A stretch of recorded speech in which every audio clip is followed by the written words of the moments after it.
தொடர்ந்து கற்பம் சேனல் சார்பாக அனைவருக்கும் வணக்கம். யூஜிடிஆர்பி கெமிஸ்ட்ரியில் இன்றைக்கி யூனிட் 1ல் டேவிசன் அண்ட் ஜெர்மன் எக்ஸ்பெரிமெண்ட் தான் பார்க்க போகிறோம். இந்த எக்ஸ்பெரிமெண்ட் எதுக்கு அப்படின்னு பார்த்திங்க அப்படின்னா, அதாவது டி பிராக்லி ஈக்குவேஷனில் வந்து பார்த்திங்க அப்படின்னா, பருப்பொருளானது துகள் மற்றும் அலை வடிவத்தில் பரவுது அப்படின்னு சொன்னது தான் டி பிராக்லி போஸ்ட்லேட்டு. இந்த அலை வடிவத்தில் பரவுது அப்படின்றதுக்கான எந்த ஒரு மெய்ப்பிக்கிறதுக்கான சோதனையும் இல்லை. அதை மெய்ப்பிக்கிறதுக்கான சோதனை தான் வந்து டேவிசன் அண்டு ஜெர்மன் எக்ஸ்பெரிமெண்ட்.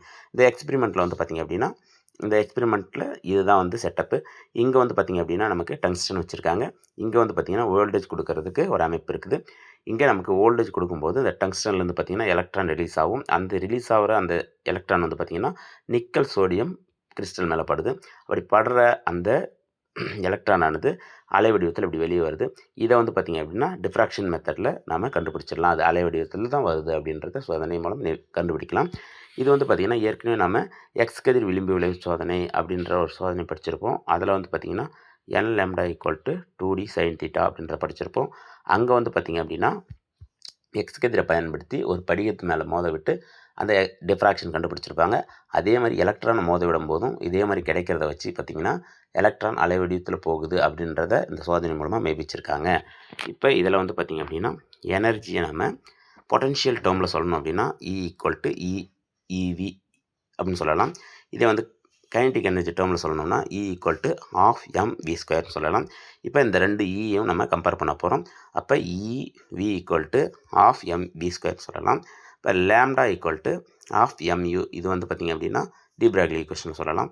இப்போ லேம்டாவை ஸ்கொயர் பண்ணோம்னா λ² = h² m² u² அப்படின்னு சொல்லிட்டு சொல்லலாம்.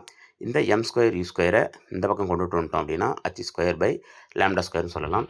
இங்கே வந்து பார்த்திங்க அப்படின்னா இங்கே பாருங்கள் EV = ½ mu² இருக்குது. இங்கே வந்து நம்ம m² u² தான் கண்டுபிடிச்சிருக்கோம். அப்போ நமக்கு m² u² வேணும் அப்படின்னா மேலே கீழே நம்ம என்ன பண்ணலாம், எம்மால் மல்டிபிள் பண்ணலாம். அப்படி பண்ணும்போது வந்து பார்த்திங்கன்னா இந்த ½ m² u² mனு வரும். இதை நம்ம இங்கே பார்ப்போம்.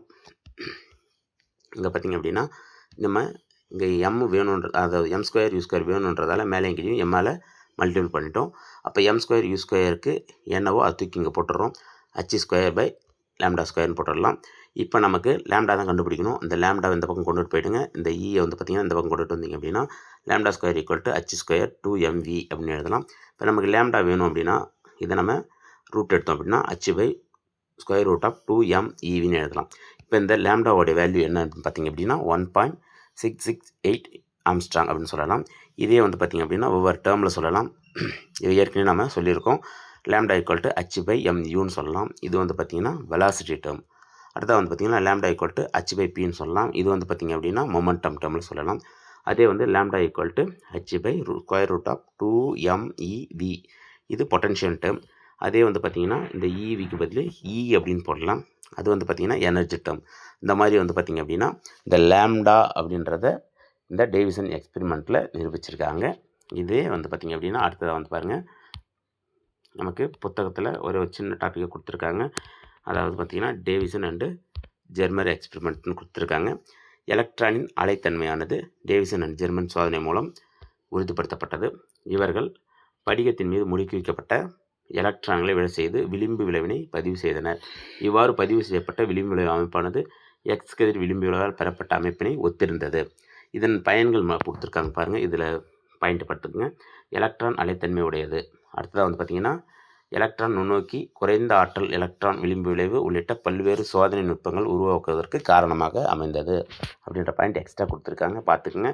அதேமாதிரி வந்து பார்த்திங்கன்னா இதில் இந்த 54 வோல்ட்டில் தான் வந்து பார்த்திங்க அப்படின்னா அந்த ஐ இன்டென்சிட்டி, அந்த அலை இப்படி கிடைக்கிறதுல ஐ இன்டென்சிட்டி எந்த இதில் கிடைக்குது பார்த்திங்கன்னா 54 வோல்ட்டில் தான் கிடைக்குது அப்படின்றது தான் இந்த சோதனை.